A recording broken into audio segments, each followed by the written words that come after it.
किसी गांव में एक महात्मा का आना हुआ। वह चुपचाप एक वृक्ष की छाया तले अपना आसन लगा के अपनी आत्म मस्ती में लीन हो बैठे रहते। धीरे धीरे गांव के लोग उनके लिए भोजन लाने लगे। वह भोजन ग्रहण करते और भगवान से उनकी भलाई की कामना करके फिर चुप हो जाते।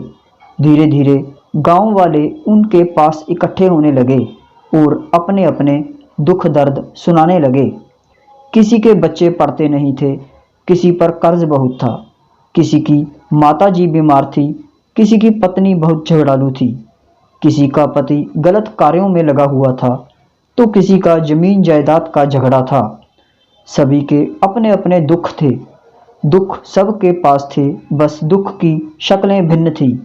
महात्मा ने सभी से कहा कि आप क्या परमात्मा की याद करते हैं? क्या परमात्मा का भजन करते हैं? तो कुछ ने कहा हम मंदिर जाते हैं, कुछ ने कहा हम गुरुद्वारे जाते हैं, कुछ ने कहा हम माला फेरते हैं, लेकिन फिर भी मन भागता है, मन परमात्मा में लगता नहीं। एक ने कहा माता जी बीमार हैं, इस कारण मन परमात्मा में नहीं लग पाता, ध्यान माता जी की बीमारी की तरफ जाता है। एक ने कहा कर्ज की दिन रात चिंता है, मन कैसे भगवान में लगे।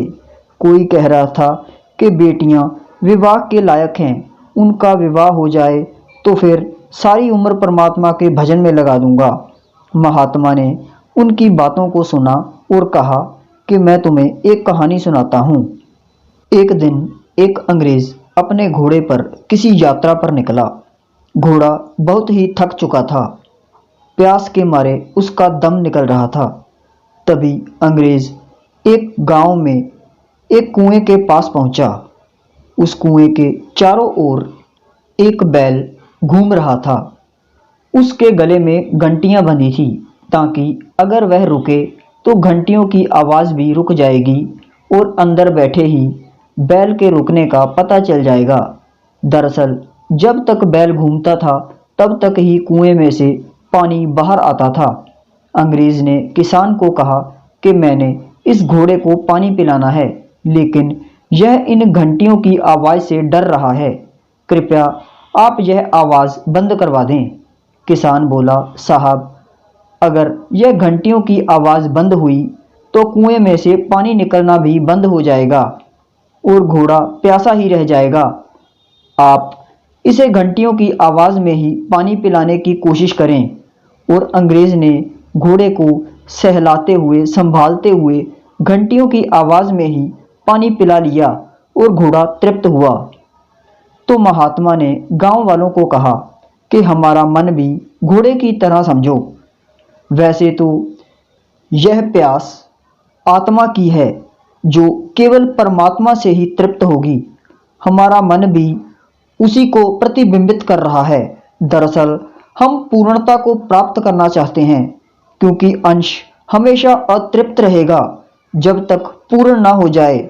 महात्मा जी ने कहा कि संसार का शोर सदा रहेगा, एक तरफ से बंद करोगे दूसरी तरफ से आएगा।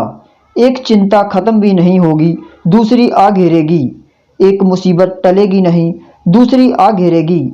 लेकिन इसी शोर के बीच तुम्हें परमात्मा का भजन करते रहना होगा। भजन के प्रताप से ही आत्मा की प्यास बुझेगी और जिस दिन आपके भीतर की पूर्णता आ जाएगी, उसी दिन आपकी खुदी मिट जाएगी और खुदा प्रकट हो जाएगा। अर्थात मैं मिट जाती है, परमात्मा बच जाता है। उस दिन सारी चिंताएं, सारी मुसीबतें तुम्हारी नहीं रह जाती, क्योंकि तुम करता ही नहीं रह जाते। सब कुछ परमात्मा का हो जाता है। तो अपनी इन सभी चिंताओं और परेशानियों के शोर में भी परमात्मा का भजन करते रहना होगा, अगर आपको मन को शांति का जल पिलाना है तो।